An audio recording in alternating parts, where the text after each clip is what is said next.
Leah Lawrence. I'm her husband, Mitch Lawrence. And you are listening to the Southern Spirits Podcast, where I regale my husband with Southern stories of the macabre, creepy, and strange. And I drink. So what are you drinking tonight, Mitch? Our beer for the night is Peanut Butter Pinstripe, brewed and canned by Blue Pants Brewery, LLC in Madison, Alabama. 8% alcohol by volume. Let's read the can. Specialty ale with peanut butter extract, live yeast, store cold, drink fresh, handcrafted, unreasonably good beer. I don't think they were really trying to put anything crazy on the can, but you know, that's what they got. About this, the Pinstripe series is basically Blue Pants' winter stout.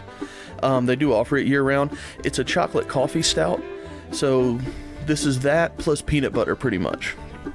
It's a really, really good stout, and I don't like stouts for the most part. This one is delicious. That peanut butter flavor really shines through. You can even drink it warm, which I did at the brewery when we went. I let mine sit for a little while and drank it, and it was actually really good warm. Like, if you breathe out after you've drank it warm, it tastes like you're eating, like, the best Butterfinger. Yes. Yeah, cold, it's like Reese's Pieces, and then warm, it's like Butterfinger. Sort of. And it's incredible. Darker caramelly kind of note. It's very nice. Now, I will say that this is much better on tap than in the can. True. So I'm kind of reviewing it based on when we went to the brewery. The can is good. It's just much, much better at the brewery on tap. I give it a 9 out of 10 overall. The liquor for the night is Gene's Spice Flavored Rum. We've had this on before. It's distilled and bottled by John Emerald Distilling Company in Opelika, Alabama. 40% alcohol by volume.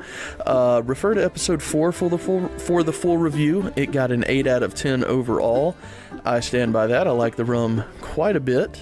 I'm just not going to go through all of it again. I like it a lot. It's really good, but it's a very specific type of flavor. It's very pecan-y. Yeah. So you can't mix it exactly with the same kind of thing you would with a regular, like, Captain Morgan or something. Like, it's not going to give you that same spiced rum flavor. It's a very specific, unique flavor. So, you know, mix responsibly, but it's really good rum. It is very good rum, and I agree with that. It's that pecan flavor really kind of changes it a little bit, so it's harder to find exactly what you need, but we're not it's really good. Either. No, I just put Coke with it, and it's fine. So that's what I had to drink, and that's what I made was a Jeans and Coke. That's what I'm going to call it, and it's good. We have a specialty drink for the week because Leah is sick with the shingles, so she's not drinking tonight. Our specialty drink is Hamburger Dill Chips, pickle juice, produced by Mount Olive Pickle Company, Incorporated in Mount Olive, North Carolina. 0% alcohol by volume. Let's read the bottle. Refrigerate after opening. That's what it says. This is Leah's favorite snack of all time. She will literally eat an entire jar of these if you allow her to do so. And I promise she's not pregnant. No, I'm not pregnant. That is the truth. I've legitimately got the shingles. I'm taking, like, you've got to take herpes medication for it. Like, legit, straight up Valtrex.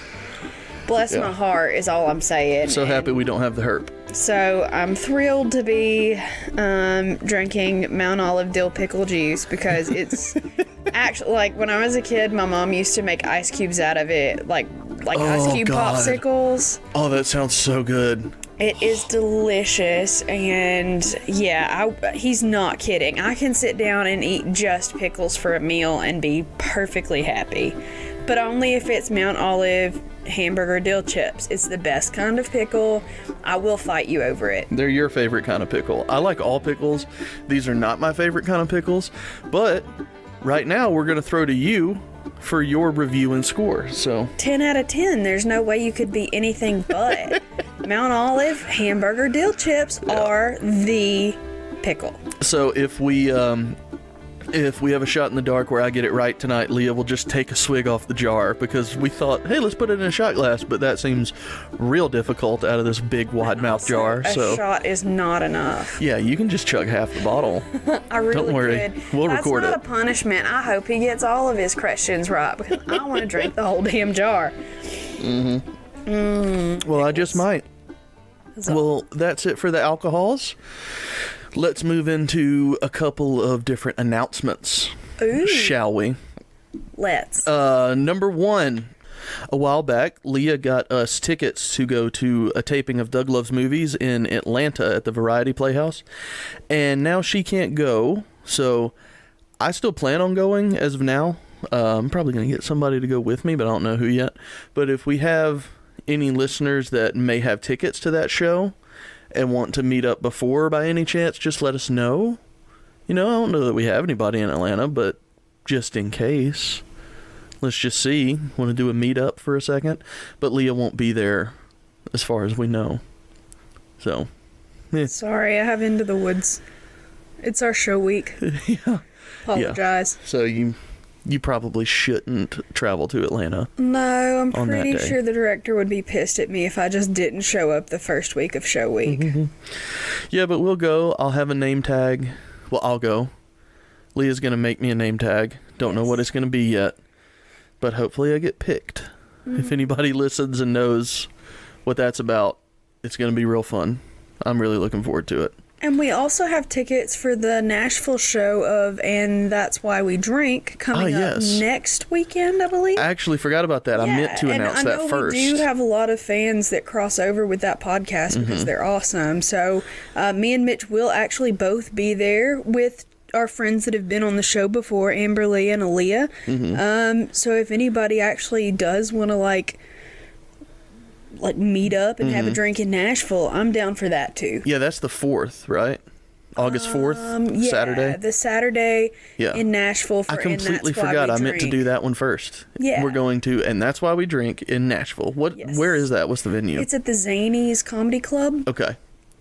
Yeah, I completely forgot to say that one. Thank you, because we will both be there for that one. So if anybody's in Nashville and has tickets to that show, let's meet. And it's Aaliyah's birthday, so tell her happy birthday. I didn't know it was Aaliyah's birthday. That's why we're going. Oh, well, and that's why we're going to And That's Why We Drink. Yes.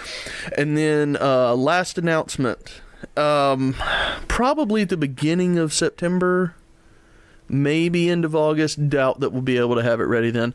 But we're going to be launching a Patreon, and we have a few different levels that we've already come up with, but we're not going to announce any details yet. But we're still trying to build on that a little bit. But that will be on the lookout for that early September, probably. Because we love you very much, but podcast hosting is expensive. Yeah, it costs a little bit for server space. So yeah, it sure does. Hopefully people like us enough to pledge $1 or $2 a month. Yeah, maybe more. I don't know. We'll great. see. Because we got some good levels coming up. We sure do. So yeah, just think about it. If it's in your heart to donate, just look out for us. Yeah, let's not pull on the heartstrings, Leah. I mean, we're not dying over here. We're okay. But, well, we would like it. I have the shingles and I feel real bad. Yeah. But I'm still recording for you. Yeah. I'm just going to pull a few more heartstrings, y'all. We're still making it. We're pushing through. Reward Leah's optimism and her courage and her bravery by pledging $1 per month. You could even tag it for Leah's shingles. For Leah's herpes medication. Lord willing, that shingles rash will be gone by the end of the week. I hope so. No promises. It really does hurt. So, yeah. Well, I hope that we don't have that roll over into September. That's it for announcements. What do we have next, Leah? I just wanted to recognize a few people in listener mail that sent us some fun stuff. First, we have our friend who has also been featured on the podcast, Kyle Ducina, who made a postcard for us, and he literally lives in the same town that we do. And he made a postcard and mailed it to the P.O. box in the post office that he dropped it off at. So he spent money to put it in the post office box where he dropped it. Yeah, he did. But he made us a postcard for OK, Arkansas, because that's the one that nobody actually lives in anymore. Yeah. So I haven't seen that card yet. Oh, it's in my bag. I'll show you. That's okay. But yes, we have gotten a second postcard. Yay! Y'all. We can start the billboard now, or the tack board, whatever it is. I'm very pumped about that. So if you have something fun or weird or just a postcard, seriously, y'all, I love postcards. If you want to send me one, send it to our P.O. box. That address is in the show notes. Yeah, and I'll announce it later as well. Yeah, we'd love to hear from you. And then we also have gotten some pretty rockin' emails from some people that were reviewing our podcast. Leah, Taylor, Cassie, and Nicolette. Hey, y'all. Appreciate all of y'all. And if you sent me your address with your review, you're getting stickers, or you have already gotten stickers, depending on when I mailed those things out. Yeah. If you want stickers, all you've got to do is review our podcast on the social media platform of your choice, screen cap that, send it to us, and I'll send you some lovely show logo stickers for you to stick up wherever you want to. And I love the stickers. I have 2 on my giant coffee cup I take to work every day. He does, and I've got one on my water bottle that I take to rehearsals. So they're pretty cool. They're stylish. And we still have like 900 of them to give away. We sure do. So there was a deal on 1,000. There was. So we have 1,000. Carried away. But anyway, so if you want stickers, let me know. I would love to send them your direction. Yay! That was listener mail. Listener mail. It was a good listener mail this time. It was. We haven't had listener mail in a while, so I'm glad that we got that done this week. Yeah. That was exciting. Okay, well, do we have a funny place name? We don't. We don't? We don't. What are we doing then? Okay, well, a little bit of backstory, y'all. Now, we live in Hartselle, but a little ways away from us, close to where I work, is a town called Madison. Now, they are getting a minor league baseball team, which, cool, whatever. I mean, the Huntsville used to have the Stars, but they got transferred somewhere else. Yes, they were sold somewhere else. Like minor league teams move around a lot. Like that. Yeah. Okay, so it's been since I was a little kid since we had the Stars in Huntsville. Well, now Madison, right next door to them, they're right. I mean, they might as well be the same place. Yeah. Don't tell them that. Madison's basically a suburb of Huntsville. Yeah, it is, but it's sort of a bougier suburb than. Oh yeah, I mean, there's money there, but you know. That's where all like the hipster restaurants and stuff are. Yeah, and the breweries. Most of the breweries. A lot of the breweries are really great right there. Love Madison. But anyway, they're getting a minor league baseball team. Well, they put out a call about a month or so ago saying, hey, you creative Alabamians, why don't you decide what we're going to name our team? And so they took name suggestion submissions. Well, yesterday, they announced the list of the top 10 contenders for the Madison minor league baseball team, and I want to tell you what all 10 of these things are because they're glorious. They're weird as hell, and I have a clear front runner for myself, and I want to know what y'all think. So, are you ready to hear the top 10 submissions for minor league baseball in Madison? Yes, but I want to say one thing. Yes, sir. I'm originally from Montgomery. This is exactly how the Montgomery Biscuits became named. And this is what happens when you let regular people do shit. All right? This is why we are where we are as a country, number one. I'm not going to say, I'm not going to put out a statement, but number one, this is why some people need an IQ test before they cast votes. Okay. Y'all, seriously, But go ahead. Montgomery, their mascot is an anthropomorphic biscuit with a pat of butter as a tongue. Yeah. And the actual mascot at games is a big anteater named Big Mo, but he's technically a biscuit eater. Yeah, he's not an anteater. They throw biscuits. No, they shoot biscuits. Oh, it was a biscuit out of a cannon.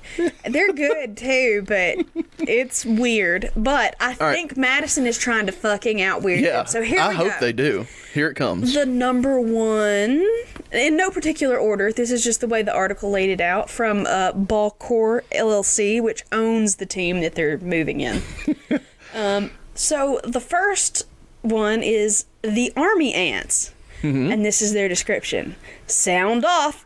The Army's Redstone Arsenal serves as a center for missile and national defense programs and employs more than 40,000 members of our community. That's a good one. True, I like Army Ants. But a lot of them don't work for the Army, so... Yeah, most of them don't work for the Army. No. Anyway, number two, the Comet Jockeys. I like that one. Rocket City was put on the map for its cutting-edge aerospace development. Comet Jockeys is a celebration of our brave astronauts who explore outer space. I hope we're not going to read the description of all of them. Oh, I was are going we? to. Did you not want to? No, let's just go for it. All right. We're already 16 minutes in, so, you know. Number three is the glowworms. That one I like a lot. It's cute. Glowworms are rare, tiny bioluminescent creatures that call the caves at the Dismal's Canyon in North Alabama home, one of the few places in the world where they live. Which is cool. That's cute. Sure. Like it. The next one, lunar ticks, which I thought was cute too. I like that one a lot. Yeah, that one's cute. We are home to some of the wildest mad scientists facing today's challenges in space and technology. You'd have to be a lunatic to do that. I don't know what that means, but fun. And this one is my personal favorite. This is the hill I will die on. If they do not pick my team name, I'm going to be real sad. But it is, drum roll, the moon possums.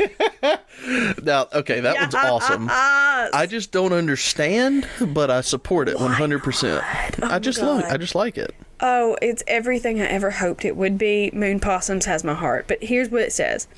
A scavenger at heart, these local critters are known for hanging around and having a good time with their family. Just like going to a ball game. Which, if you've ever met a possum, Cute. is not really a thing. Oh, no, they hang by their tails. They're so cute, but they're so mean. And I need them to be the mascot. But anyway, the next one is the dumbest thing on the list, which is surprising. But anyway, puffy head bird legs. I forgot about that one. Oh. No joke. It's lingo coined by our astronauts for body fluid moving from feet to head in outer space due to the lack of gravity, which is possibly the dumbest reason to name something anything, but hey. Yeah. Anything goes, y'all. So people submitted that? They did. That's what we're saying? Someone actually submitted that? Puffy head bird legs. Yeah. The North Alabama puffy head bird legs. That's what I'm saying. I'm in. Anyway, the next one is Space Chimps, and that's a tribute to Miss Baker, one of the first animals safely launched into space, who is buried on the grounds at the U.S. Space and Rocket Center. Unfortunately, Miss Baker was a monkey and not a chimp, so fuck those people. Could it be space monkeys then? I would go with space monkeys, but whatever. All right, and then the last one. Nope, we've got a couple more. Sorry. Nope. Not even close. Anyway, space sloths. Yeah. That one's just It's because okay. people have a thing for sloths the now. space sloth, you know, the little sloth with... Anyway, a nod to NASA's Marshall Space Flight Center, the space sloths is up there with classic minor league baseball names like Iron Pigs, Flying Squirrels, Chihuahuas, and Jumbo Shrimp.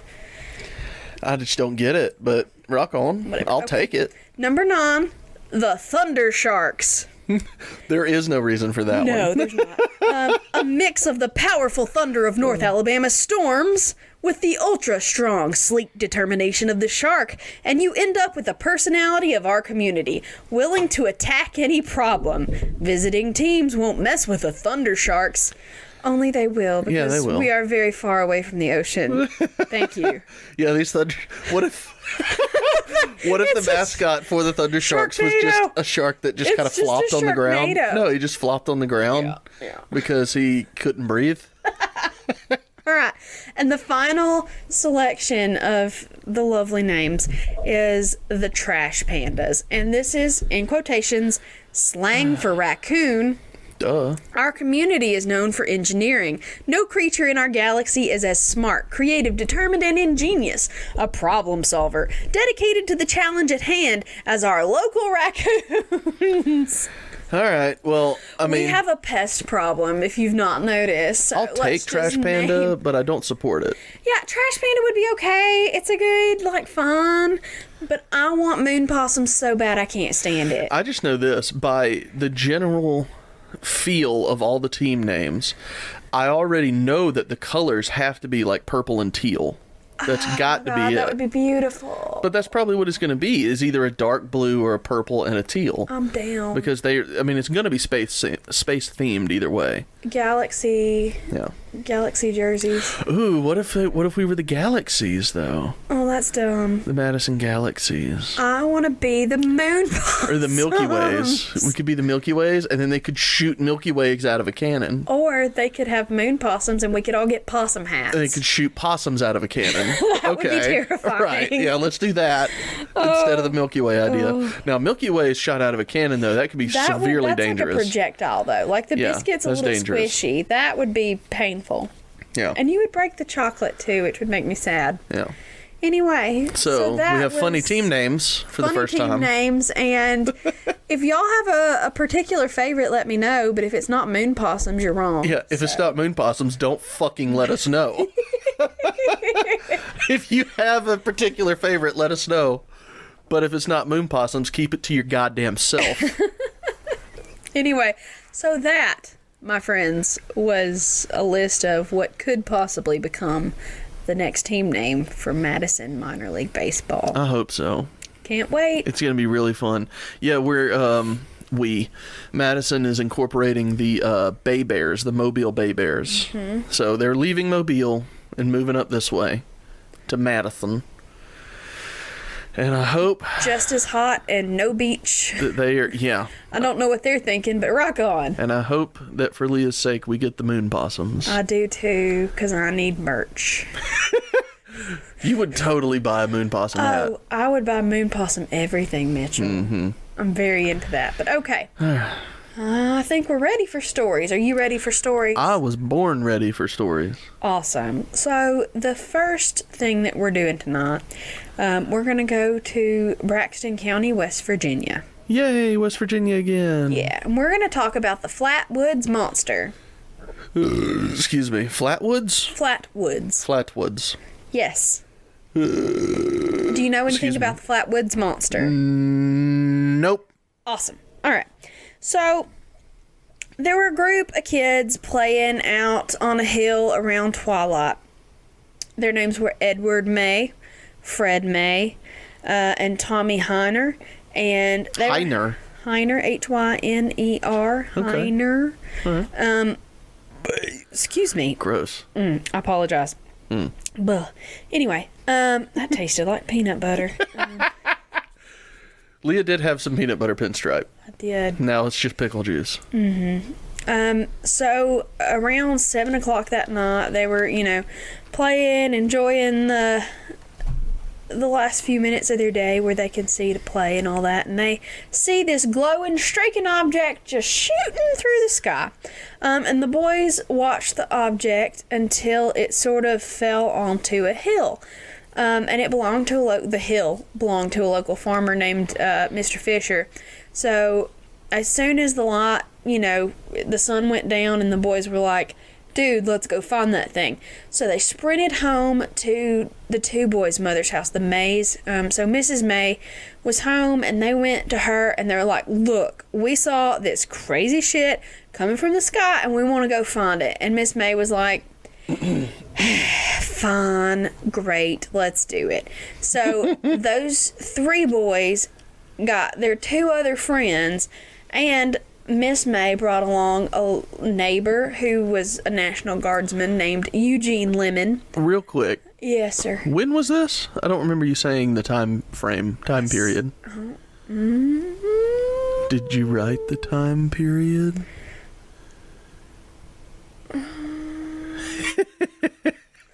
on, let me Google it. Okay. We gotta get the Googling music.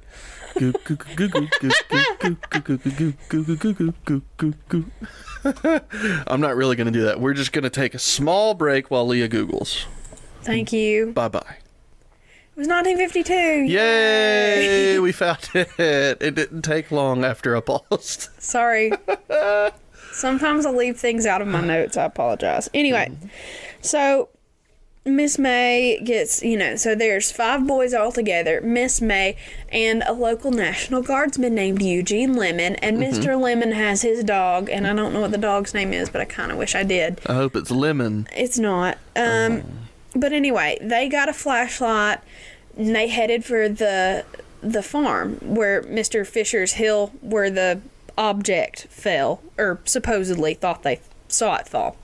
All right, so when they finally reached the spot of land that they thought that the object should be, everything was dark and it was super foggy, a little creepy looking. And the dog, Mr. Lemon's dog, was running ahead of them. But as they got closer to this hill, the dog bolted straight back towards him with his tail between his legs, and he would not go forward again, It was scared? The dog was freaked the fuck out. And it was just like, mm-mm. But instead of paying attention to the instincts of this animal, they were like, nah, it's fine, let's keep going. Mm-hmm.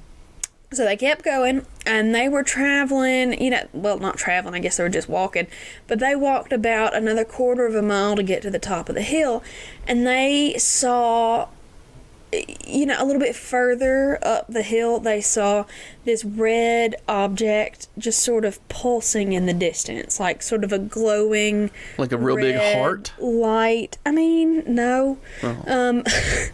Sorry. All right. But I mean, I don't even know how to describe it. Just like a red pulsing light in the distance. And they noticed this nasty sulfur smell. It smelled like, farts and metal. God, I hate when I get the metal farts. I'm sorry. It happens a lot when I drink like a whole bunch of whiskey. Yeah, it does. Constant metal farts. But anyway, that's what it had a really gross smell, that weird light. And anyway, so the National Guardsman was like, all right, it's a little weird. I should probably get in front. I'm the man of this group. I got my flashlight. Let's go. So they kept going a little bit further, and they all of a sudden saw this shiny pair of eyes under a tree. And so he sort of fumbled his flashlight to point at it, and he revealed what they now call the Flatwoods Monster. And this what was thing, it? Well, we're talking about what was it? It screamed and it rushed towards them, this awful, blood-curdling shriek, and it rushed towards them, and then it just sort of disappeared. Mm-hmm. So they describe it as being about 10 feet tall. Did it do one of those things in the movies where it runs at you and then it dissipates and mists around you? I mean, kind of. Have you ever been to a haunted house where they've got one of those scream ghosty things, or a Dementor looking thing where it's on a line and it just sort of floats down towards you? No. That's sort of what I feel like it was. But did it disintegrate? That's what I was asking. I don't know. If I were them, I would have turned around and not looked, but... Yeah, so they don't know that it fucking disappeared. That's all I'm saying. It disappeared, but I don't know. I wasn't there. Sounds like their bravery disappeared. Wouldn't you? No. Ooh. No. Anyway. No. They said Stand it up. was about 10 feet tall. It had a round, blood red face. It had a large, pointed, hood-like shape around the face. The eyes emitted sort of a greenish orange glow. They had a dark black or green body, so a real dark green or black, sort of a robe kind of thing. Kathleen, Miss May, described the figure as having small claw-like hands, little lobster claws? No, I think more sort of robot-y kind of hands, Yeah. Little... Yeah, I know what you mean. Bender from Futurama, that kind of hand. And then it said it had clothing that sort of fell in folds around it, so sort of big robes. And it said that its head sort of resembled the ace of spades, like a spade shape. And so... It's a very strange monster. I want you to Google it. Just Google Flatwood Monsters images, and it's one of my favorite shaped things ever. You can keep talking while I'm doing this. Mm-hmm. Flatwood. Well, we're about to hit the shot in the dark, so... Oh, God. Go for it. But anyway, and she said that it made that hissing, screaming noise, and it glided towards the group. And so she said that at that point... These images, screamed, oh my God. Don't talk about them yet. Okay. But he screamed and dropped his flashlight, so they don't really know exactly what happened to the creature. Oh, God. What do you think about the Flatwoods Monster? This is ridiculous. Isn't it wonderful? This is so stupid. All right, so Shot in the Dark. It's a witch. Shot in the Dark. Go ahead. The popular video game franchise has featured the Flatwood Monster. Which franchise was it? I'm going to know this. Was it A, Halo? Was it B, The Legend of Zelda? Or was it C, Fallout? Oh, shit. I might not know this. Oh, God. Looking at these images, it really doesn't help either. Oh, man. That's a good question. Because I've played all of those. Yeah, I know. And I don't know where the fuck this would fit in. No, it's not called the Flatwood Monster in it, but it's a character. Yeah, I got that. It seems like it would be influenced, you know. Yep. That they use some poetic license with it, artistic license. Fucking, I don't know. Let's go Halo. You're wrong. Ugh. It was The Legend of Zelda. So Majora's Mask features the creatures referred to as them invading Romani Ranch, and they look exactly like the Flatwoods Monster. Yes, they do. I know exactly what you're talking about. God damn it! All right, let me get this rum ready. And I'm just gonna have some pickle juice. You're just gonna take a celebratory pickle swig. This is a treat for me, writing a good question. Hashtag pickle treat. You know what's up. Once you get married, you don't get any more pickle treats. Excuse you? Not you. I mean, obviously, you're well taken care of. So. Jesus. All right, let me take my shot. Mm-hmm. All right, here we go. Woo.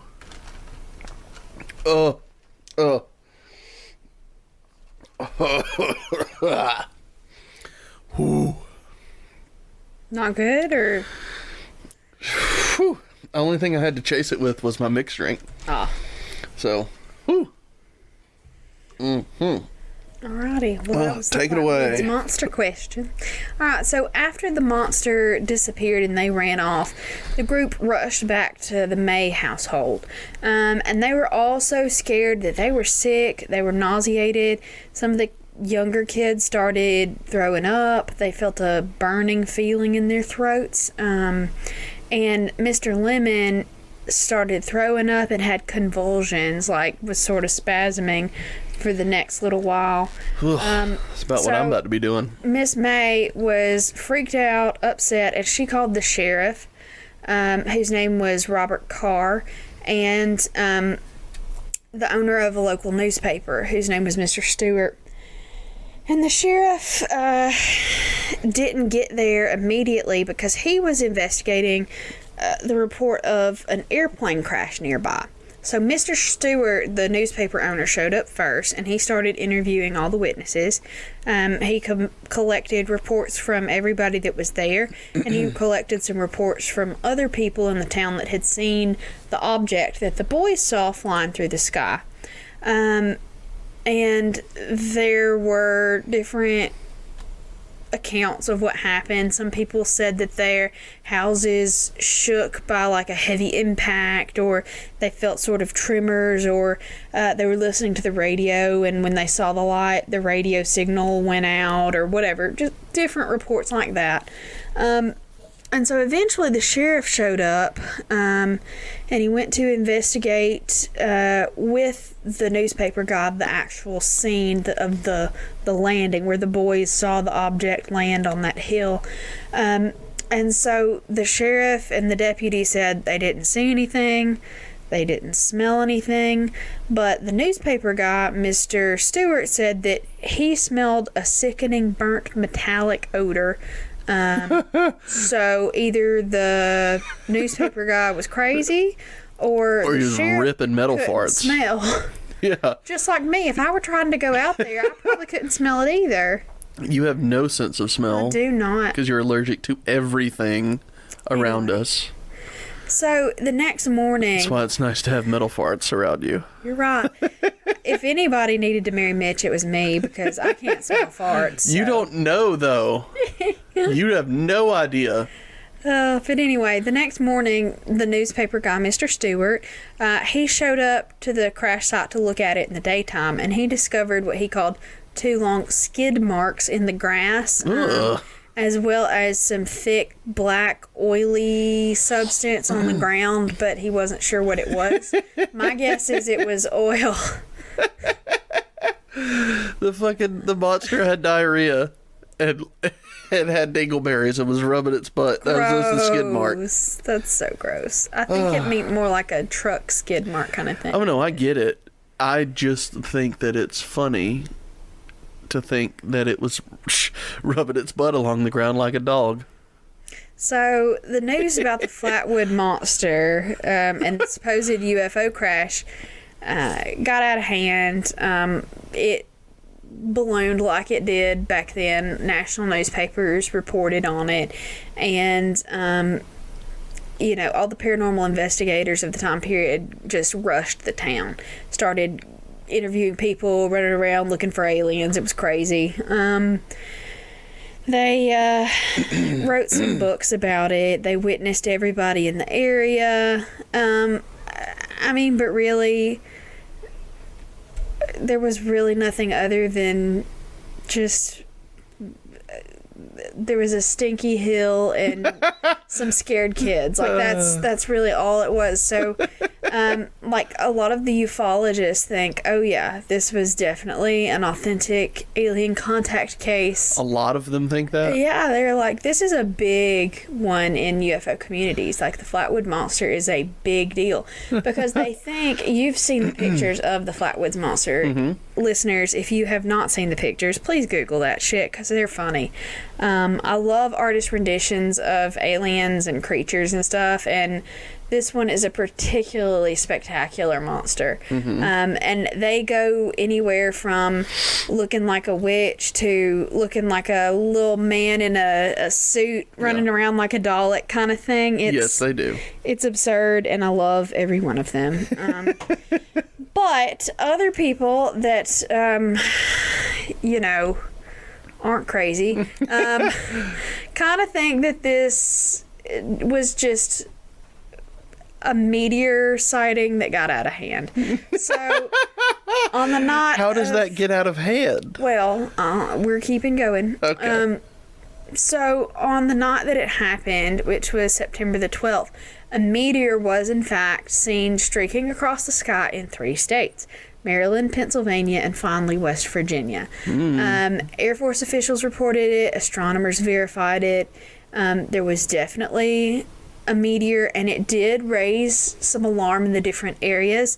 That plane crash that the sheriff was investigating, there was no plane crash. It was just someone saw something go down, and it was probably a meteor. And it was the meteor. Mm-hmm. There was no actual plane. The fiery ball. Exactly. So most people think that glowing object was definitely a meteor. It was normal, and they said that the pulsing red light that the boys saw when they arrived on that hilltop was probably like a hazard beacon, for airplanes on top of the hill. Mm-hmm. You've seen them. They're those blinking red lights on top of radio towers. Yes. But how do you explain that creepy-ass creature, Mitchell? You don't. Those people were fucking high. No. Most likely on meth in the backwoods of West Virginia. No. It was probably an owl. No, it wasn't. Its pale face, its spade-shaped head, it looks like a barn owl. Now, I want you to Google barn owl flatwoods monster. I'm not going to. Do it. All right, hold on. But I can 100% tell. Like, most of the time, I'm that number one person going, there's no fucking way it was a crane. There's no way it was an owl. The birds didn't come in it. But this one, I can 100% see this being an owl because it made a shrieking noise. It has little tiny hands. If it was up in the sky and it glided towards them, that's a goddamn owl. It's most likely an owl. Okay, these images Are very convincing. are a little different as well. But you can see it, right? Yeah, I understand it. It's just that they seem to think that it was a person-sized thing, right? Which it could have looked like in the dark like that. Accurate. Because, I mean, they only hit its face with that light. So they really couldn't have told, you know. Their brain filled in the rest of the information. Yeah. This is... It's most likely an owl. Yeah. Let's be honest. Yeah. Like I said, usually I am not in the owl camp of these things. But to me, this one really looks like an owl. But, yeah, so that is the story of the Flatwoods Monster. Well, that was enjoyable. Yeah. Very much. Good. We needed an enjoyable story. Yeah, we needed a nice owl story. Do you have one about a bunny next? Unfortunately, no. I would love a cuddly, fluffy little bunny story. I'm sorry, but bunnies... Nope. You don't have any, like, demon bunnies? Zombie bunnies? I do have a cryptid that's called the Bunny Man that we can do, but not today. Oh, Sorry. man. Just want to pet him. We're doing a cult. Yay, cults. Yes. Who's excited for cults? Yeah, so... Leah is. We're doing... Okay, so the location that we're talking about is Eatonton, Georgia. Eatonton. Eatonton. Eatonton. And we're going to talk about the United Nuwaubian Nation of Moors. I like their name. It's a great name. That might convince me right there to join. They wouldn't take you because they are a black supremacist cult. Well, that's not fair. That's discriminatory. Yeah, that's sort of their point, love. I don't like it.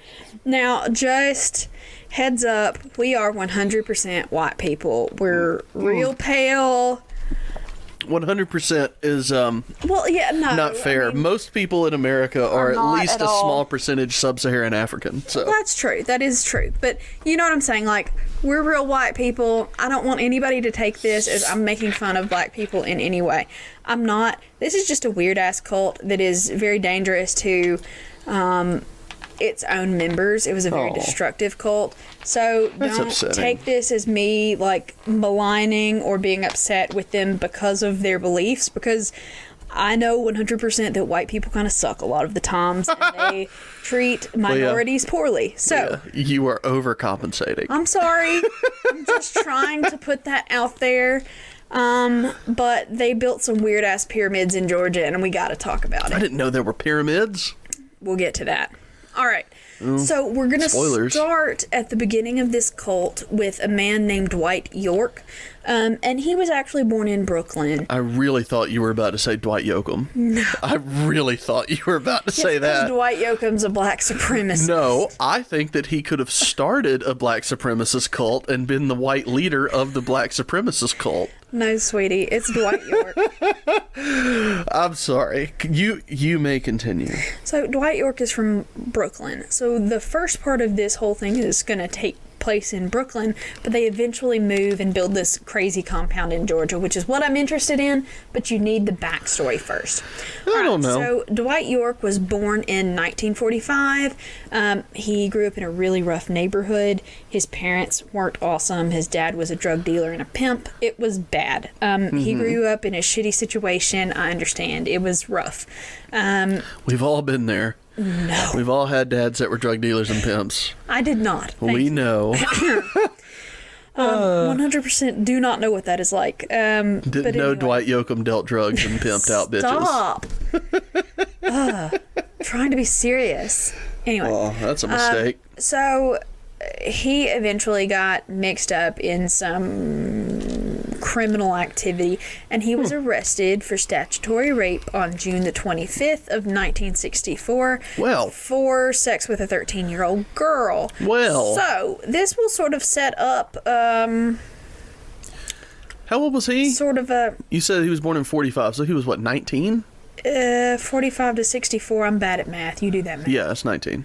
Okay. So like So I he said, was 19 having sex with a 13-year-old. yeah, which is creepy. That's a little bit of a problem there, Yeah, so- Dwight. So clearly he has a little bit of a penchant for going after the younger girls, and that will continue to be a pattern in his adult life. Spoilers. Spoilers!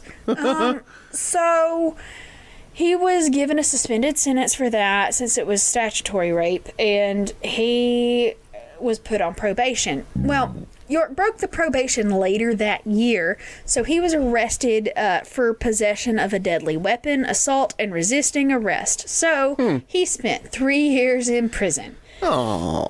So while he was in prison, he became a member of the Nation of Islam. So the Nation of Islam is actually the Southern Poverty Law Center, which is where a lot of this information came from, just in general. The Southern Poverty Law Center tracks Nation of Islam, or NOI, as a hate group. Yes. They're black supremacist, they're anti-Semitic, whatevs. Yeah, it's a hate group. Yeah, It is. so- It's basically the Ku Klux Klan, but within Islam. Yeah. For black for black people Right. specifically.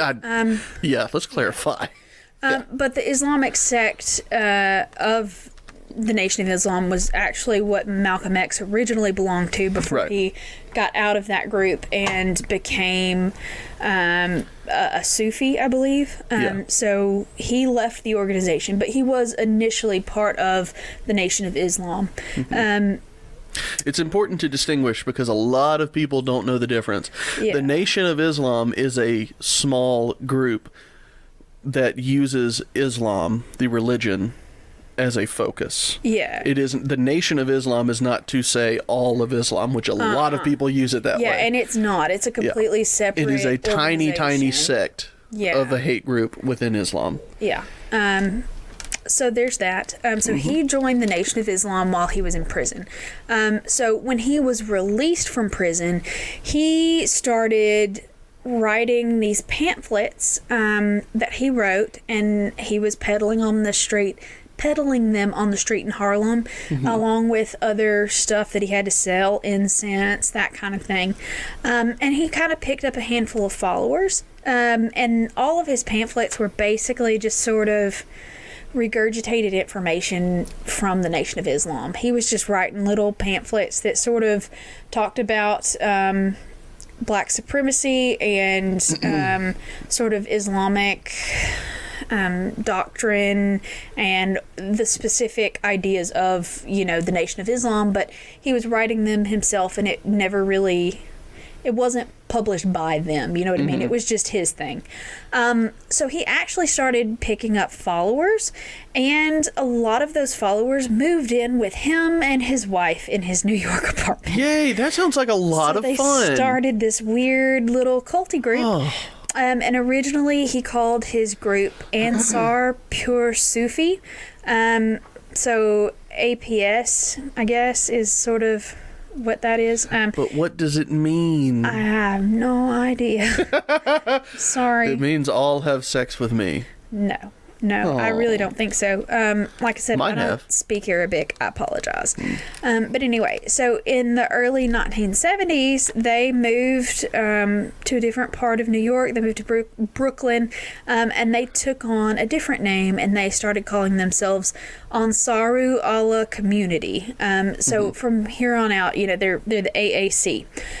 So the AAC men of the group were sent out to sell those pamphlets and his books and the incense and all of the literature and stuff that he had written for the cult. A lot of paperback book kind of novella size stuff. And these pamphlets, there's seriously hundreds of these things. Like he wrote that many? Yeah. and they are all nonsense. Like, he writes in these sort of stream of consciousness kind of stuff, and none of it makes fucking sense. I was gonna say, it sounds like if he wrote that much, it sounds like he's just writing all of his thoughts. Yeah, he at is, a time. but he's also stealing doctrine from Christianity, from Islam, from New Age help books, from just any kind of weird shit that he's heard of, makes its way into these pamphlets, and that's what these people were sent on the streets in the early 70s to sell. Now, they all had, a quota to meet, and if you didn't sell your number of pamphlets, you're going to get in trouble. You're going to get fucked by Dwight Yoakam. Can you not bring Dwight Yoakam into this? I didn't. You did. Anyway. You brought him up. So the literature that they were selling on the street made money for the group, and it promoted their little sect of Islam loosely, because like I said, at this point the Islam was very tenuous. It wasn't really, I don't know that they were devout so much as they were following him, you know what I mean? Just like any cult starts out as, they were Islam by way of like that guy. No, by way, what am I trying to say, by way of like clarification. Just sort like of, that's just how they identified, but it wasn't involved. So, and they encouraged, when they were selling those pamphlets, his followers encouraged people to come and hear York preach, and he went by a bunch of different names while he was starting this cult, but eventually he sort of settled on Dr. Malachi Z. York. He's not a doctor. He never earned any kind of thing. But he was actually a music producer at the time in Brooklyn.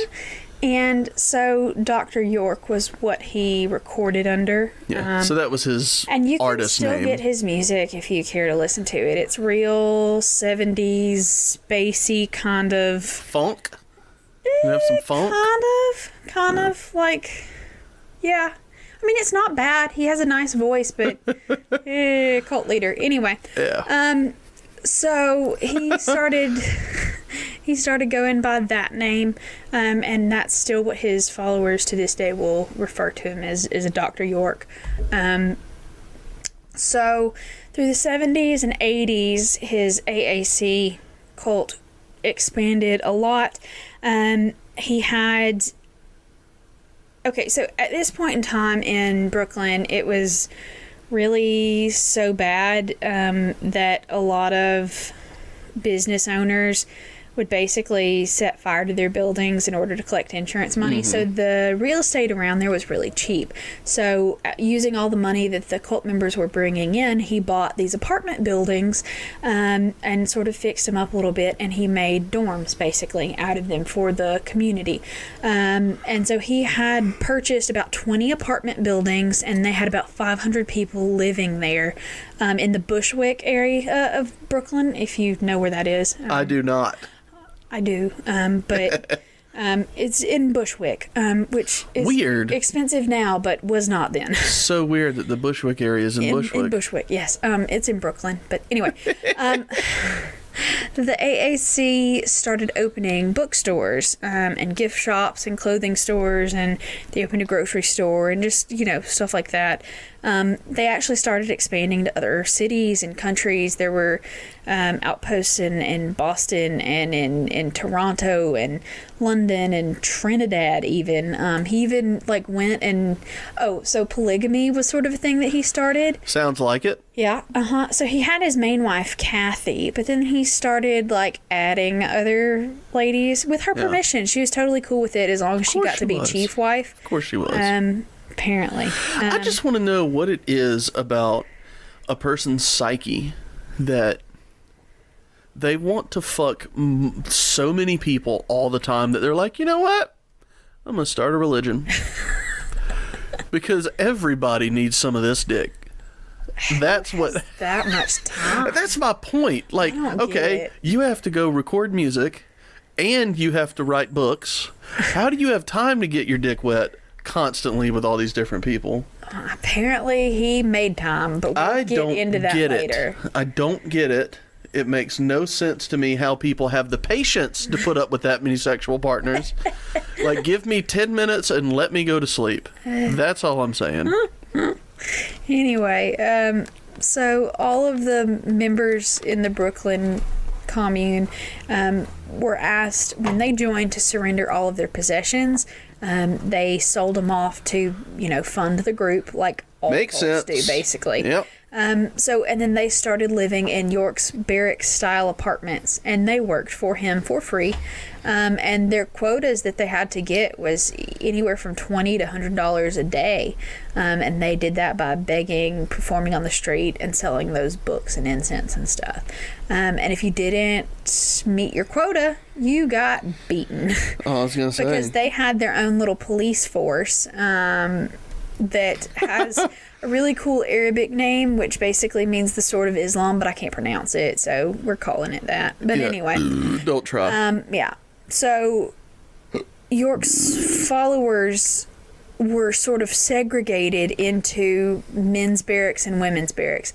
And even if you were married, like if you were married before you joined the cult, your marriage was null and void, because he didn't believe that any marriage that took place outside of him marrying people was binding at all. That's so the thing. How can you be this motivated to fuck so many people that you say, you know what, your marriage doesn't count? I don't get because it. Because I need to sanctify this marriage with my penis. Ugh, gross. So, hold on.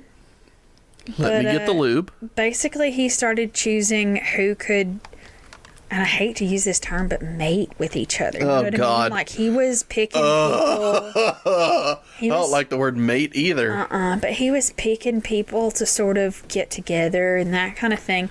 And the men and women, like I said, were living in separate buildings. So if you were married by him, even if you were married within the cult, he got to tell you when you could get together, when you could have sex. They had to use a specific room. They had to ask for permission, like... See, he's doing the cult thing wrong. It was a privilege. Because he's telling other people to fuck. Yeah. He's doing it wrong. He's supposed to be the one that does the fucking. Sweetie, we're getting there in the next paragraph.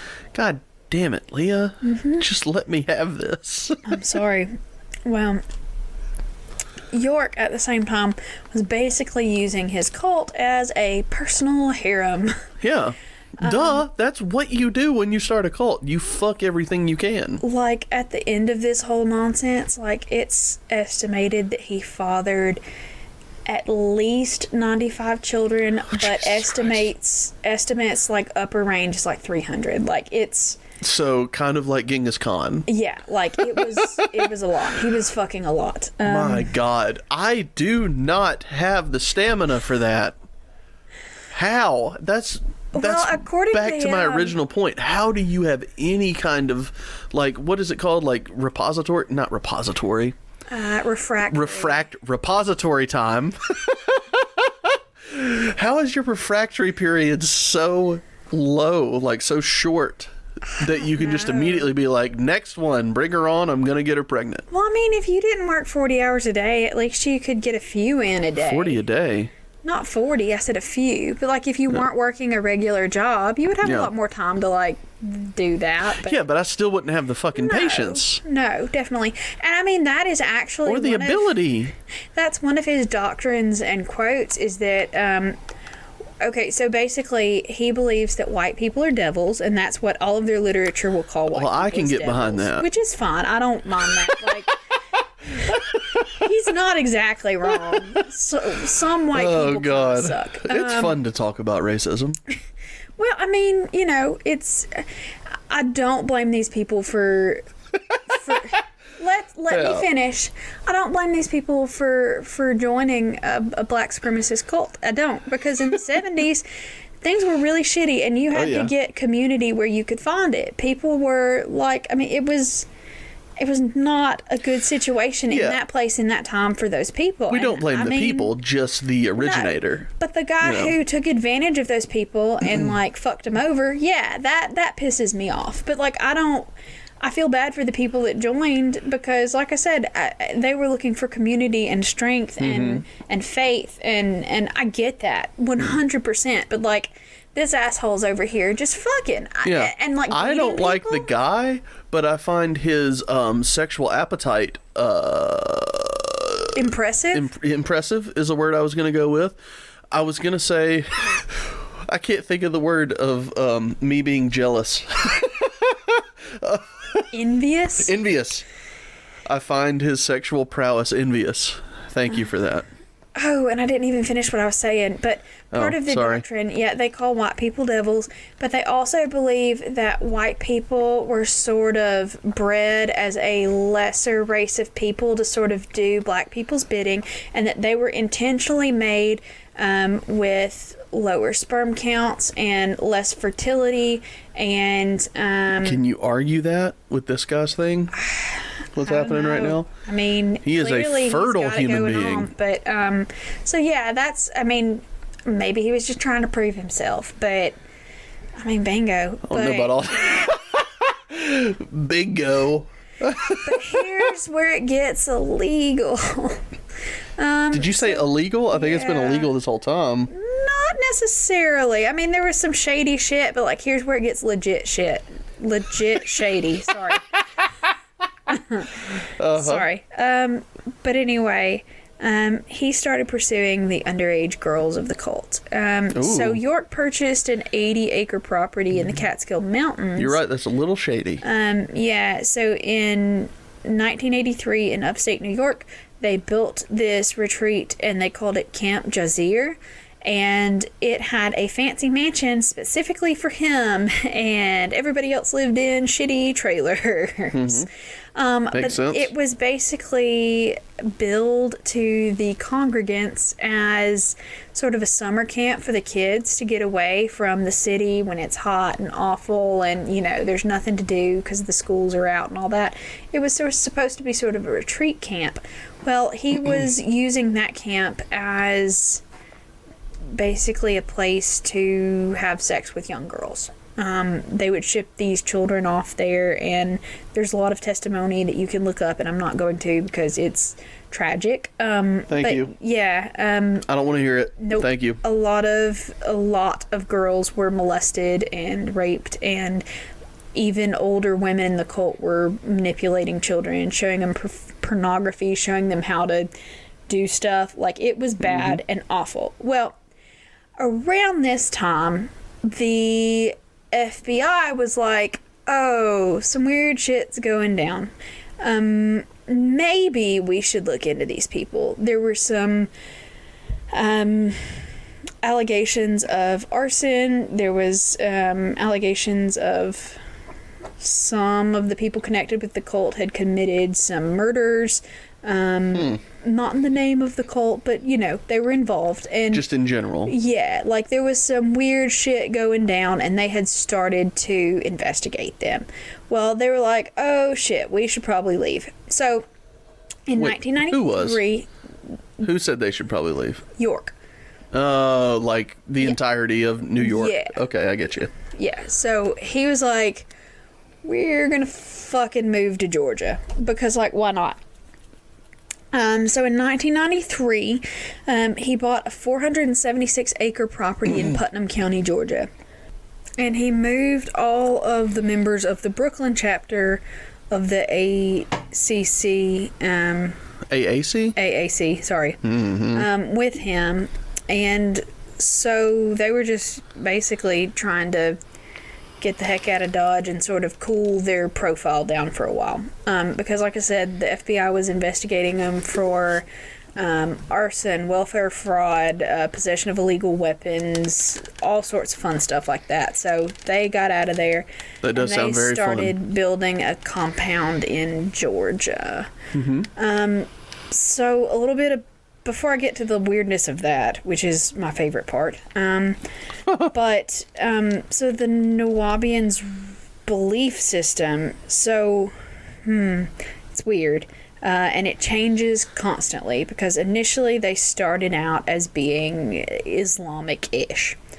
Well, when they moved to Georgia, they basically dropped the pretense of being Islamic at all.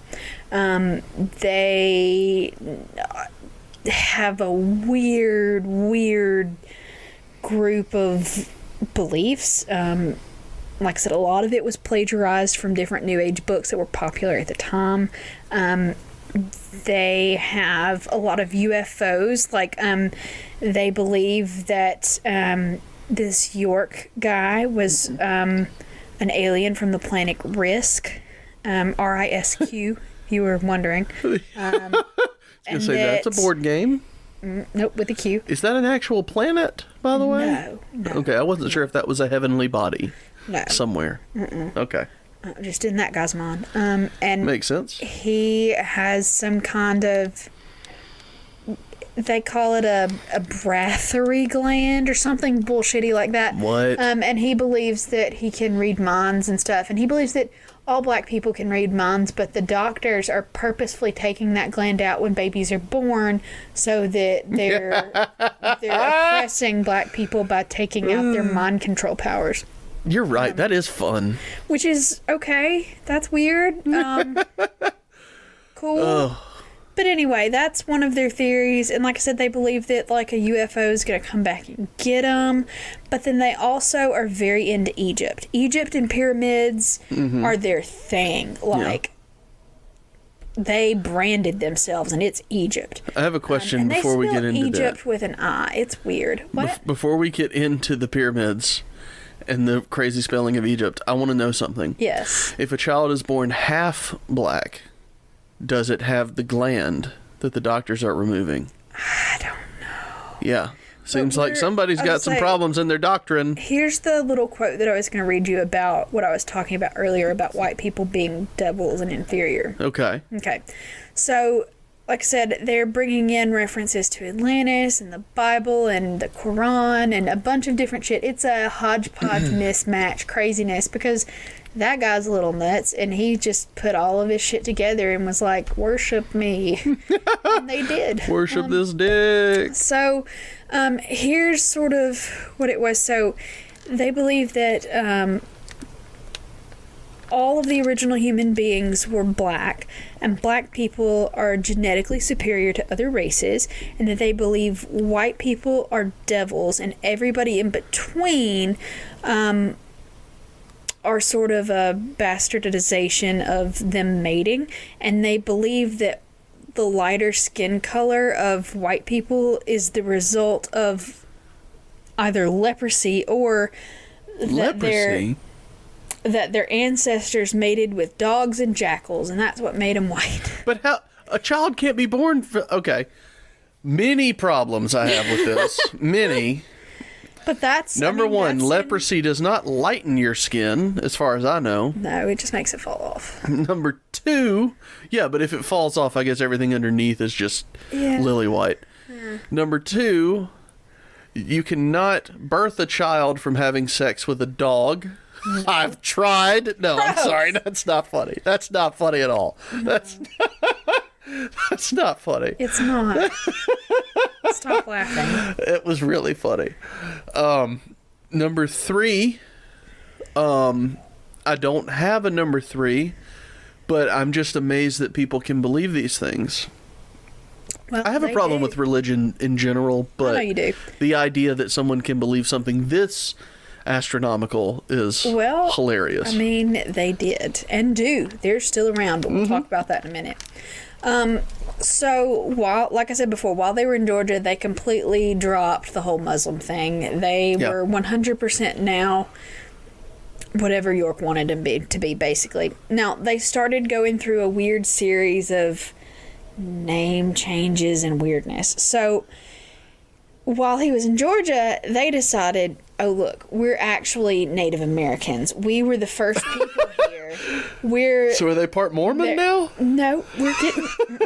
No, they were actually Native Americans, and that they were a specific kind of black Native American, and that they were here before anybody else, and it's their land, and they wanted to be recognized as a Native American tribe. He called himself Chief Black Eagle, That is an awesome name. It is a great name. Let me get some of that name. And then he called the group, they changed their name to the Yamasee Native American Moors of the Creek Nation. And That's too much. Yeah. And he even applied for a license to operate a casino. Nice. Which is where all this Native American stuff came from. Yeah, so he wanted the money. He wanted to open a casino. He wanted to make the money. They did. So he wanted to claim to be Native American. Exactly. Well, the state of Georgia was like, that's bullshit. No, sir. Yeah. And so they sort of dropped the Native American thing, but it's still, there's remnants of it. Yeah. But like, they didn't go in as hardcore about the Native American thing after they got denied for the casino. So then he started calling them what they are now known as the United Nubian Nation of Moors. And they started this whole Egyptian theme, which, kudos for branding, sir. The Egyptian theme is great. Artistically, fantastic choice. Yeah, and he also started identifying himself as a god from outer space. So he was that alien from the planet Risk that came down. This really is a lot of different beliefs put together. Oh, This hell is yeah. like He's Scientology mixed with Mormonism, Yeah, mixed with Islam. Just a tiny bit, but, 100%. a whole bunch of it mixed together. So here's where the Southern weirdness starts, which is what drew it to me in the first place, because I was searching through weird Southern shit. You know what I mean? Like Yes. like weird You Georgia. just Googled weird Southern shit and you got here. No, I Googled like weird monuments in Alabama, in Tennessee. Well, in Georgia, it showed up as this compound called Tamaray, and it said pyramids, and I said, excuse me? Yeah, I didn't know there were We're in Georgia Georgia? pyramids. I had no idea. Well, they're not anymore, but... Oh, that's sad. So York hired a Mardi Gras parade float company to build his compound. Are they architecturally sound? Do they know what they do? Do they have engineers? I mean, but anyway, so they made this big Egyptian themed compound, and look at the pictures when you've got time. They're amazing.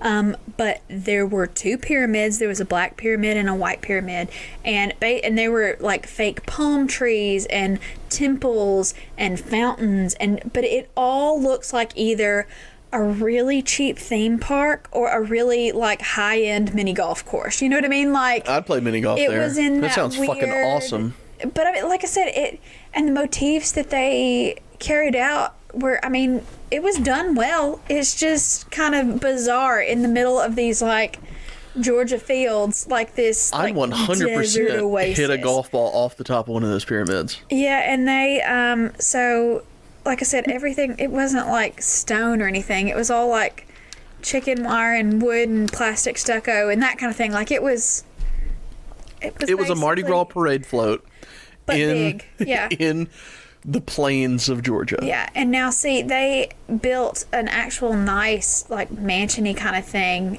for him that was really nice inside and done fancy and all that shit. Everybody else was living in trailers that were painted on the outside to look marble, but they weren't. They was just trailers. And so anyway, they called this compound Tamaray, which is supposed to mean something about the sun, but I forgot and I didn't write it down, so whatever. Nice. So like I said, most of the people that he okay, so like they had about 400-ish people living on that compound. And the operation of that compound became pretty damn profitable. Because he charged people to get in and out of the compound. So like they had a celebration called Savior's Day, which was basically his birthday. Mm-hmm. And they had a big party and they had parades, and like they even dress like ancient Egyptians. Like they have the full on like really nice awesome. Mardi Gras costumes.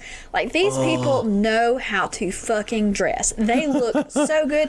Like Google pictures from before the compound was destroyed. Like there are several different things of them doing rituals and bringing in things, and they look great. Like, they may be in a cult, but it's a snappy dressing cult. They are very on trend, on theme, you know. So during Savior's Day, which, like I said, was York's birthday, they charged people to come in. They charged all this stuff. They sold stuff. All that. Anyway, but at that time, he made about $500,000 on that one day.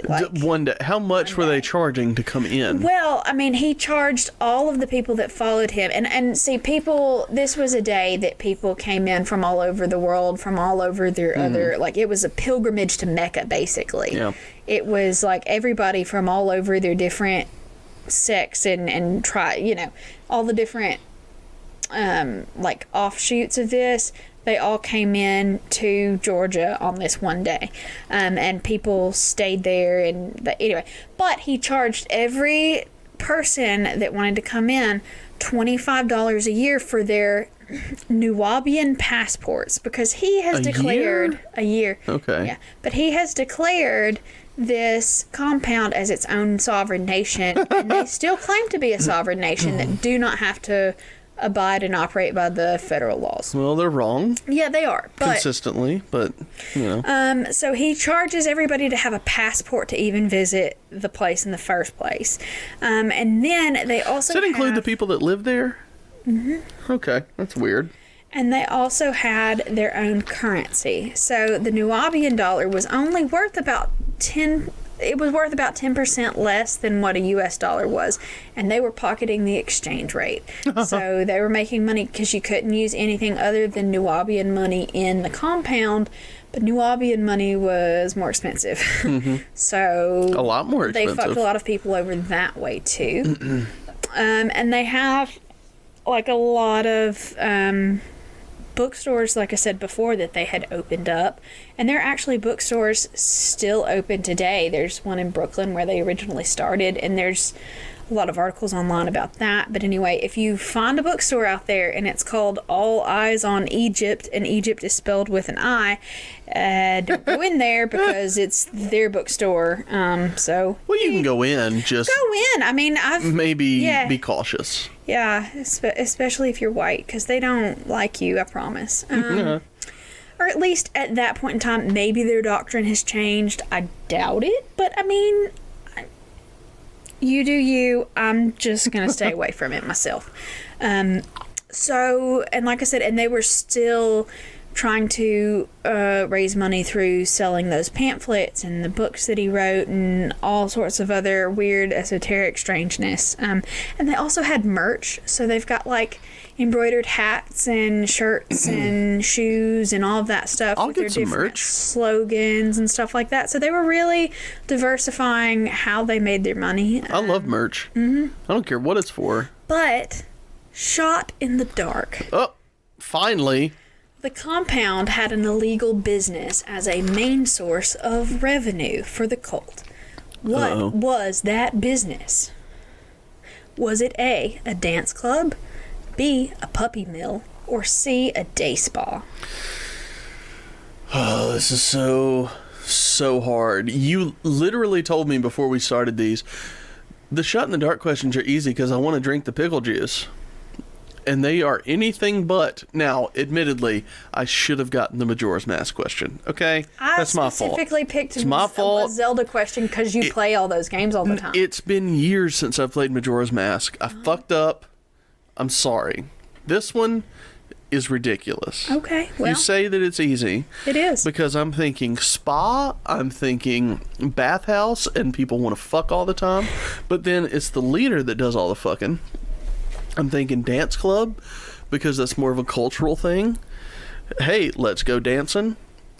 And I honestly don't remember the third one at this point Puppy because mill. I'm drunk. So puppy mill sounds awesome because everybody loves puppies, and people for the most part hate puppy mills because they're evil, because they use dogs as literal puppy mills. So that's what I'm going with, puppy mill. You're wrong. God damn it. This is horse shit. It was a dance club. I knew it was a dance club. But I didn't want to say that because then I'd be racist. No, it was a dance club. So they had a dance club called Ramses as part of their main thing. Excuse me. So they had a dance club called Ramsey's, and I've read different things. So it was either in one of those pyramids or in a warehouse, but they also had the pyramids themselves like zoned as warehouses. So I don't know if it could have been, but in my mind it was in one of those damn pyramids. Yeah, it sounds like it should be in a pyramid. And they had a $25 cover charge, which, excuse me, that I've never paid that much money to get into a club ever. I don't go to clubs, but still, that's absurd. Number one. No. But it was also sort of for people that couldn't afford to go to drive all the way out to Atlanta and do, clubbing and partying there. I mean, it was an alternative, and they made a lot of fucking money off of that. Yeah, I'll bet they did, because they had to use those compound dollars, right? Yep. Sure did. They made so much money off of these people. Yeah, and so eventually the sheriff heard about the dance club. Well, the sheriff was like, okay, you can't do this. So they go out to inspect it, and they file a suit to get the thing shut down. Well, York countersues them, is like, you're only doing this because you're racist and you don't like us because you're bad people. And he was like, no, there's exposed wiring. This is zoned as a warehouse. You can only have agricultural and residential things on this property. It's zoning laws, sir. Please shut down your thing. Sir. It was a long, drawn-out, crazy sort of thing. Now, the attorney that was representing... I'm drunk and I can say representing. Leah, you have a problem. So there was an attorney that was representing the county. His name is Frank Ford, and he was representing the county in that lawsuit against the Nuwaubians trying to shut down that illegal dance club. So his tires got slashed by one of the spokesmen of the cult, whose name is Bernard Foster. A rock was thrown through the lawyer's office window, and they left a gutted dog in the street next to his house. My God. Yeah. That's just not necessary. And then the Putnam County Sheriff, who was the one who started all this, trying to shut down their club, his name is Howard Sills, and he got sent a ton of anonymous death threats. So things are getting contentious. A little bit. So the Nuwaubians were claiming, like I said before, that the attempts of the town to regulate their buildings were just racially motivated, that they didn't like them because they were black, not because there was exposed wiring and it was unsafe and they had way too many people in that space. It was definitely racism only. So they started putting flyers out all over the town that were very disparaging. That's a very nice word to say. About all of the different local political figures, including two of the local black leaders, and all of the flyers about them call them house N-words. It's on the streets of Georgia. Yeah, they were putting these out. Yeah, okay. They were. Nice. So the allegations were kind of baseless because it was illegal zoning. Like they fucked up. It wasn't. No, it was racism. In a lot of places in Georgia, in a lot of situations, I could see 100% where it might have been racially motivated. But this particular thing, honestly, just was a safety. It sounds like if they just fixed the wiring, they'd be fine. Well, it was also zoned as an agriculture and residential thing, and not as business kind of thing. And you can't do that. You could pay to have it rezoned, but they didn't, and that's the problem. Yeah. So all this stirs up a bunch of crazy national attention, and Al Sharpton even got involved, and he came to Tamaray and was like, you can't be racist, and Jesse Jackson came and he was like, you can't be racist, but that just sort of petered out and went nowhere. Because it wasn't racism in this instance. No, I mean, it, like I said, in Georgia, I get it, racism is 100% a thing, but in this particular case, It was probably just because of the zoning laws.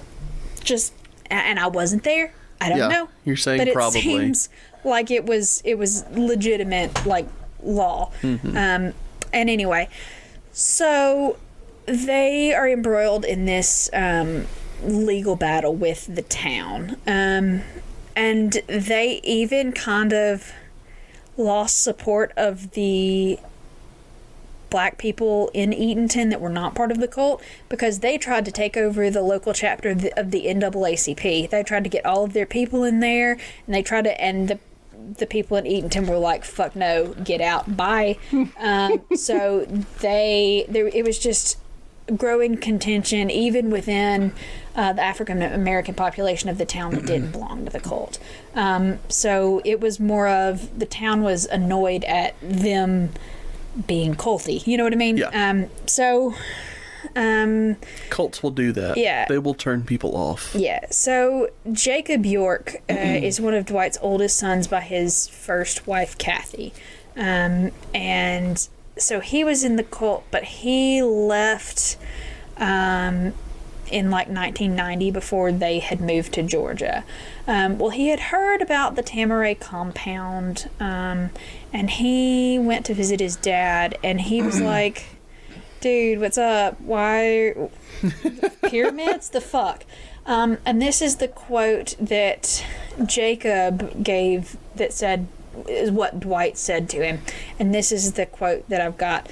It says, "I don't believe in any of this shit. If I had to dress up like a nun, if I had to be a Jew, I'd do it for this type of money."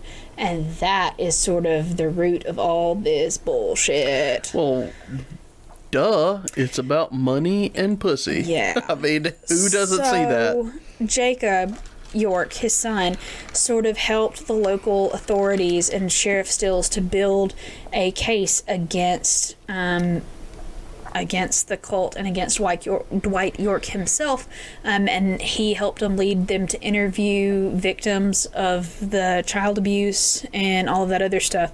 And so in the spring of 2002, the federal officials that were investigating just sort of ramped up this whole thing. They got everything going, and they wanted to arrest him and they wanted to raid the compound, but Waco had happened. And yeah, you don't quite storm a compound after Waco. They had learned that, damn, maybe we shouldn't storm a compound like that. Yeah. Bad choices. So they were really trying to avoid a Waco kind of incident. They didn't want a siege or a standoff because they knew they had illegal guns stockpiled somewhere. And so they were like, yeah, this is an issue. So they waited until, I have forgotten to tell you, he had actually purchased a mansion in Athens, Georgia, like a big old fancy fucking mansion in Athens, and he would leave and stay there with some of his wives on occasion. So they were waiting for him to leave to go there before they raided it, so there wasn't anybody in charge. So they waited until he and the wife Kathy left to go to Athens, and they arrested them there, and then they raided the compound. Nice. Yeah. Very good thinking. So, on May the 8th of 2002, York and his wife Kathy were arrested while they left Tamaray. And then later that day, they had 300 officers, including people from the FBI, the ATF, the local sheriff's departments from all over the state, and they just walked on the compound and raided it. They found like 30 stockpiled machine guns. Then on, May the 16th, there was a court case opened. There was a grand jury, and they indicted York on 120 counts, including 74 counts of child molestation, 29 counts of aggravated child molestation, one confirmed count of rape, and as soon as more stuff was investigated, those numbers just kept growing and growing and growing, and the counts against him ended up being like insane. Yeah, I'll bet. So, sorry, I didn't mean to hit that. Good. Right, so that was the state case. But a federal case was also brought against him at the same time, and those charges were racketeering, transporting children across state lines for the purpose of sexual intercourse. Which is a big one. That is actually a death penalty. Yeah, that's a big one. Do that. So in 2003, in January, he accepted a plea bargain, and his sentence was supposed to be, if the plea bargain was accepted, 14 years followed by probation. In the deal, he pleaded guilty to 77 state charges, and on January the 24th, a day after pleading guilty to a pair of the federal charges, the state also included 44 counts of aggravated child molestation, 34 counts of child molestation, 2 counts of influencing witnesses, and 1 count of child exploitation. Well, in federal court, he pleaded guilty to 1 count of unlawful transportation of minors for the purpose of engaging in sexual acts, and 1 count of attempting to evade financial reporting, so tax fraud, basically. Yeah. And they were like, yeah, serving 15 years in federal prison if the court accepts the plea agreement. The court did not accept the plea agreement. They shouldn't have. Yeah. So in June of 2003, the U.S. District Court Judge Hugh Lawson was like, no, absolutely not. So eventually, Lawson ended up recusing himself from the case due to a bunch of bullshit. And anyway, and it went to another judge, and ultimately York was sentenced to 135 years in prison on state charges. He was convicted on 4 counts of racketeering, 6 child molestation charges, and basically the racketeering charges enabled the U.S. government to evict all of the Nuwaubians from the Tamaray compound, and they confiscated the property. And at that point, they tore everything down. They demolished the pyramids. They raked it over. There's nothing left of that. Look, awesome. I would have loved to have seen those buildings, though. There's pictures. There's like in person, though. But I mean, they could have kept them there to be like, this is what happens when people get too much power. Yeah. It could have been a state-sponsored national park or something like that. You know what I mean? There was no level of craftsmanship. Okay. So it sucked. It was falling apart. So it sucked. Okay. Never mind. Yeah. You're right. It was not something that was going to stand the test I have a of time. lot to say about this, we'll in regards. So you continue. We've gone really long so far. So I've got 3 more things, and then you can say whatever you want. We're going to go 2 hours. So anyway, his main wife, Kathy, also had a guilty plea. She was sentenced to 2 years in prison for some of the sex abuse stuff from the New York camp. And yeah, so she was sentenced to 2 years in prison, and then she was following by 18 years on probation. There were some other of his wives that were initially charged, but no one ever else got prosecuted. So the Nuwaubians, regardless of York's imprisonment, still exist. They are not as many as they were at all, but they are still very vocal online. They have a website. It is bizarre, should you care to look at it. I think they might even have a podcast. They don't have a podcast. I'm pretty sure they Tell me they don't have a podcast. It's like you can still... Can we take out a promo on their podcast? No, we cannot. But you can apply for citizenship in the nation. And yeah, you do have to apply for citizenship. And I tried to read some of their website. I thought you were about to say you tried to apply for citizenship. Oh no, you have to pay for that. And you have to speak Nuwaubian. That was one thing that I didn't even bring up. They have their own language. Mm-hmm. It's weird. Is it like fucking what's the Trekkie language? No, it's not even that well done. It's it's... God, what is Spock? That's my thing. A Vulcan. Yeah, is it like Vulcan? Do you have to speak Vulcan? No, it's like God, that's ridiculous. I couldn't think of that. They have their own alphabet, which just looks like someone got really stoned and drew out a Roman alphabet. Like it just. That's how most of them are. I agree. But it's the way it was described in the research material that I found was that it's sort of a mixture of English broken down into syllables plus Ebonics and a little bit of Arabic. It's weird. But if you're more interested in that, there's a podcast called Cults that does a 2-part series on this, and it's really informative. They tell a lot more of the like in-depth history of this guy and some of the crazier bullshit. And like I said, that's if you're really interested in that, that's a good source. Go listen to it. I recommend that particular podcast. And then, like I said before, the Southern Poverty Law Center has a lot of information on these people because they are still listed as a hate group.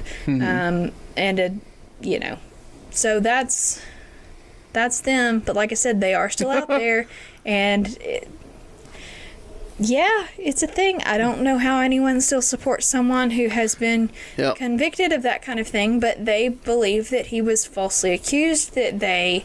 he pleaded guilty, though. Oh, of course he did, but like they even have... the conspiracy theories on their website are so bizarre that like they have this whole thing that like his name is legally changed to Dr. Malachi Z. York, but and all of these documents, they're...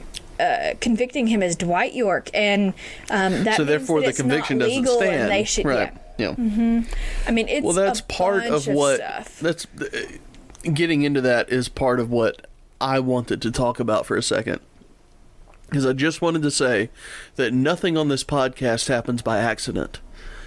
Because at the very beginning, we talked about how stupid the general public is, the general people are. And that is exactly where we got to at the very end. Completely by accident. Even the things by accident are not by accident that happen on this podcast. Well, now you're conspiracy theory. Exactly. Show. Welcome to the show. So, I mean, the point is, these people are so fucking stupid that this guy pleaded guilty. They're not stupid. No, they are stupid. Invested.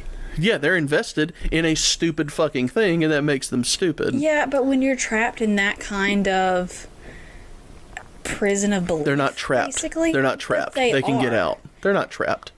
They were actually physically... Like, nowadays, I don't... No, they're not trapped now. Back then, sure. Right now, no. The people that believe this now, they're not trapped. And they have every excuse to get out. They have no excuse to be there right now. I understand. The man pleaded guilty. He was convicted. I can understand the conviction being like questionable to them. I don't agree, but of course I understand how they could say it was a conspiracy. But do they even take into account that he pleaded guilty to some of these charges? No, because they spent all of this time and all of these years listening to all of this stuff that he says, and they deeply believe that he is who he says he is. It's this a is religion. Why it is. This again is why people, in my opinion, should have to take an IQ test before they vote in any kind of an election. Because they believe things like this. It has nothing to do with IQ and everything to do with how they were manipulated into I think that relates to IQ. But a lot because of the then you don't have a that, lot of self-understanding. A lot of the people that end up in cults are incredibly intelligent. You have to have... I mean, a lot of the cults that you see, like, these are not stupid people. They are very intelligent people, but intelligent people I've seen those studies too. Way more susceptible to being in a cult than dumb people are. Yeah, I've seen those studies too. I know what you're talking about. Get bored and walk out. Because the people who were like doing the cult that they just had a documentary released on Netflix called Wild Country.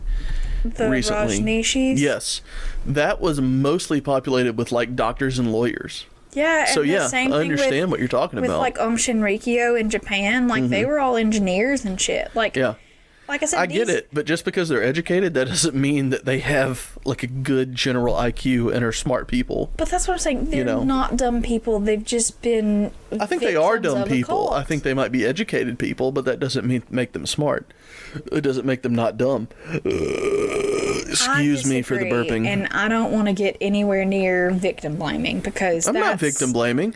I blame the people who are right now still involved with it, not the people who were then involved with it. I can just when it was see happening. where being in this for so long has warped their thinking, and it sucks and it's awful, and I hope that anybody out there that's like involved in this like sort of hears this podcast and wakes up, because that's what we're here none for. of these people would be listening to our podcast. Oh hell no, that's why I'm not worried about it, because there's no way they would be listening to this shit. But if they are, you have friends here. Yeah, and like we will help. I mean, I know white people suck sometimes. I apologize for that, but like we are not those white people. Cool. But anyway, so that was the crazy pyramids in Georgia. Well, those pyramids, I'm glad they're gone. Yeah, they are. At the beginning, I wasn't glad they were gone because I like pyramids. I know. But now I am. I'm very glad they're gone. Seriously, like, look up the pictures. It was a cool looking compound, and their outfits were snappy. Excuse me. Well, you know what? I'm going to do that as soon as we're done because I love some snappy outfits. Yeah. So you ready for our toast? Oh, God, we still got to do a toast. Yeah. Yep. All right. Go ahead. Start it. Lift your pickle juice high in the air. And let's toast. Out in the flat woods, there's a beast on the prowl. It could be E.T. or a real pissed off owl. Dr. York will never get out on parole. His compound's a parade float gone out of control. Drink. Yay. So is he still alive? Yeah, he's still in prison. Mm-hmm. As and he they should are be. still protesting to get him out. Well, they're wrong. As of, like, the last information I have is from 2009, so maybe they've stopped. But, like, they've protested, 2011 is the last one that I saw. And they were even posting on websites and forums and Reddits and all of that stuff, just claiming that the government framed him, that all of this is wrong, and etc. So as of 2011, they were still active against the government incarcerating him. But like I said, I haven't found any other more recent sources. So maybe that's petered out. I don't know. But they do still have an active website. So if you want to look at the bullshit yourself, it's there. I don't want to look at it. No, I tried. I tried real hard, and I just couldn't get through some of it. Like, just some of their question and answer stuff is just sitting here going like, did anyone spell check this? Like, it's rough. Well, again, we're going back to the point of them being not necessarily unintelligent, but incapable of making their own decisions, apparently. So the fact that they are still believing these things and can't spell just cements my position. Well, not even that they can't spell, it's just they are intentionally spelling words wrong. Like Egypt? Well, Egypt is spelled with an I, but then they also have, like I said, part of their Nubic language is taking things, spelling things phonetically, flipping them around. So like I said, it's not like it's actually spelled wrong because they don't know how to spell it. It's spelled wrong because that's how they culturally spell things. Well, it still doesn't... But there's like a... If you want to join them, like, it's a rigorous process. You have to apply for citizenship. You have to learn their language. There's like a written test. It's... I mean, if you... I don't think they're really interested in a lot of new members because it seems like a real long process to try to join. I think they just make it purposefully confiscated. Confiscated? Complicated. Jesus, y'all. They make it purposely complicated so that they don't get new members, so that they can die off, so that people stop believing this dumb shit. Yeah, well, works for me. I mean, come on, y'all. You can do better. Yeah. Well, welcome to the longest episode of the Southern Spirits podcast so far. This has been a real good one, though. I really enjoyed these stories. And I normally don't enjoy the stories. Rude. No, I always have, but these were real good. I enjoyed the cult. I didn't. Yeah, I know. Let's it's rephrase. Fascinating and it's crazy, Right. and it's like just something that I could not stop researching because I'm just so fascinated by it, because it was a cult that I had never heard of before I started researching this stuff. Like I said, the first time I ever heard about it was when I was doing Google searches about weird shit in Georgia, and like I lived in Alabama. Like we don't live far from where this happened, and I was a kid in that time period, and I would have thought that I would have heard something about it, and I had no idea. So I thought it was interesting. It had a southern tie. There were pyramids involved. I'd never heard of this either. Yeah, so Ever. But, there you go. all right, we have been talking about this long enough, though. Yep. It's time to cut to the outro. All right. So, thanks everybody very much for listening to the Southern Spirits Podcast. Please follow us on Facebook and Instagram at Southern Spirits Podcast. Follow us on Twitter at S-Spirits Podcast, where we've been doing a thing called What We're Drinking Wednesdays for a few weeks now, where I give you a preview of the alcohols with some pictures so you can look at the cans and bottles and see how pretty they are. I even am going to upload the pickle jar this time, so y'all enjoy that. Oh, and on Facebook we have a community chat. So if you're on Facebook, like our Southern Spirits Podcast page, and then request to join our community chat group. And then you can, there's like maybe 4 of us in there now, because I kind of didn't realize that I had it available for people to request. And anyway. Yeah, I think it's private. Yeah, it is a private thing, so if anyone wants to join our chat, feel free. There's a few people on there already. They're already sharing some really cool, fun stuff. There's a Nicolas Cage pillow in there right now that is sequined, and one of those reveal pillows that reveals Nicolas Cage's face, and I just need it. Saw that earlier.